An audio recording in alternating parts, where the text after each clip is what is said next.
says he doesn't really like them. You're big against that. I wonder if I should let Sarah tell this terrible story of our duck experience.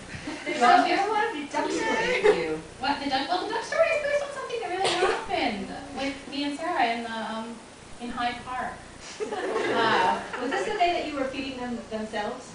Okay, and I'm going to tell the story. That's slander. Oh. Right, slander is spoken, right? Bible is printed. That was slander. I can also write it down. Actually, you know, it's all good. Sarah and I, a couple years ago, I was here in London doing actual research for the first book in the For All Devices series, and we went to the Harrod Food Hall call at Harrod's. So we could pick up some picnic food and take it to Hyde Park, because I was doing, there's a big scene in Clark Angel in Hyde Park, and I was sort of doing research.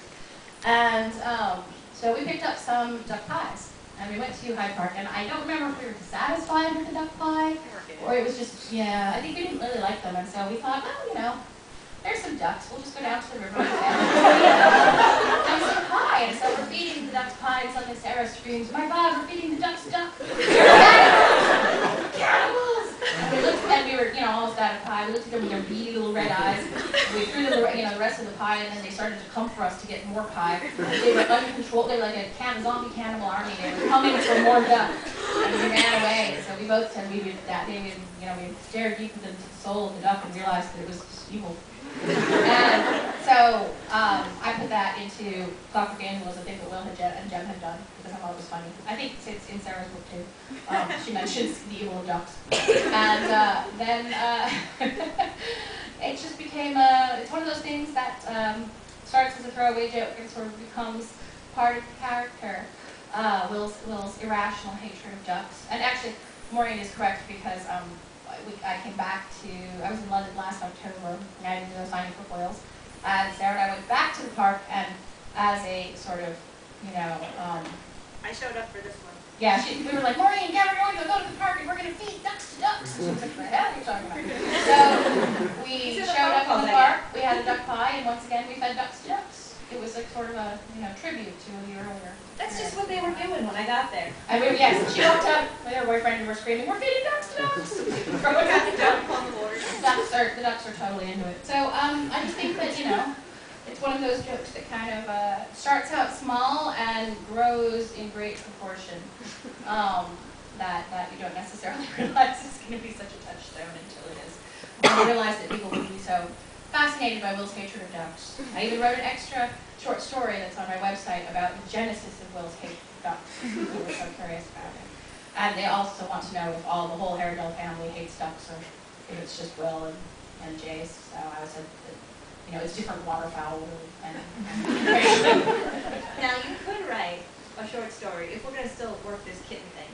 Sebastian off to duck. No, Sebastian is a kitten, but feeds it kittens. I think it'll like it. Like, he's really mean to all other kids but his kitten. That actually is way better. I know, right? It's not bad. It writes itself. You'd be like, this kitten is my kitten. Yeah, they're kittens. Not that he talks like the Incredible Hulk. Sebastian angry. That's Sebastian. How about directly in the, just because it's so difficult, and what's on your shirt?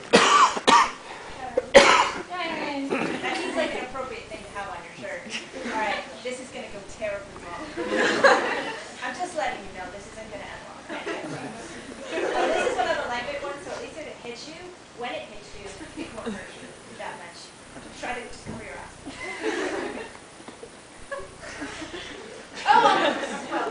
Oh! You said Cecily wasn't cool, she was just start most there are other characters. That Cecily was... They said Cecily noticed Will like Tessa. Cecily noticed Will like Tessa. The other characters noticed. Do any of the other characters notice? Well, Clever Princess is set about 2 months after the events in Clockwork Prince. So things have, as you're never still engaged, things have settled in. Everybody's kind of preparing for what's happening next. I would say, what do you think? I mean, Tessa knows. Other characters, Sophie. has an idea about it. Charlotte has an idea about it. Beyond that, none of the other characters know. Nobody talks. It's nothing people talk about. Cecily knows because she knows her brother. You know, she grew up with him. She knows Will pretty well, and so she's kind of able to read that about him. And she's making a guess, but it's a pretty shot in the dark, pretty good one. But I wouldn't say that the other characters know that. I got lots of stuff. I know you're it's good. You're already shrinking down. Oh, I got to rip around my finger. There we go. Oh.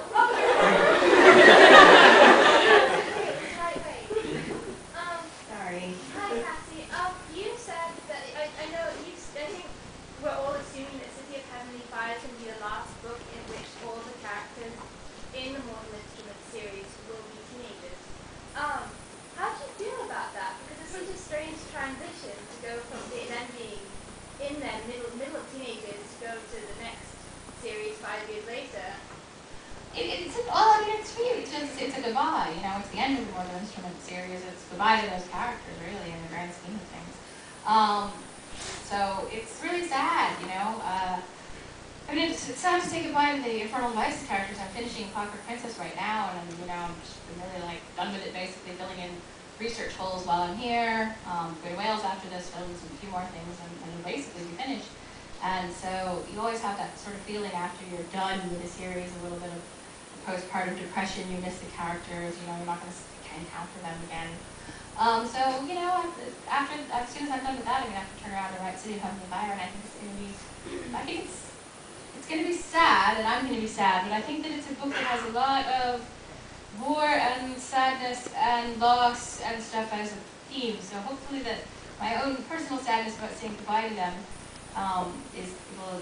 will serve me in writing the book. And that's not to say that it has an unhappy ending, just that, you know, when you walk away from a series that's that long and you've been with the characters for a long time and they've sort of grown up from and matured into really kind of the adults that they're going to be. It's like saying goodbye to kids you taught or something like that. You're like, okay, go on, take your next steps into adult life. I hope I hope it goes well for you. I hope nobody kills you. Who you are, I hope nobody kills you. I'm definitely not going to just stay in your house and make you write more of a time. That's not going to happen. No. It could happen. I've moved. I do know where Cassie's house is. I can easily accomplish that, so nobody worry. I'm right here. Oh, this one, I lost one. Trying to find a bag. Here we go. Did you ever write in a person or character trait that really annoyed you, or that you disliked in your life? Do I ever personally value character traits annoy me in your life? Yeah, all the time. Murder, I guess, would be one of them. Yeah, people who murder get on my nerves. Yeah, you totally. I've seen you get irritated with that. Yeah, I get against it generally. But like even minor character traits, you know, I try to think about people I don't like. The Lightwood's sister, Cassandra, in Clockwork Princess, this is awful. Like just so unpleasant, which I've mounted her on a bunch of people that I really don't like. When I first started writing The Inquisitor, I mean,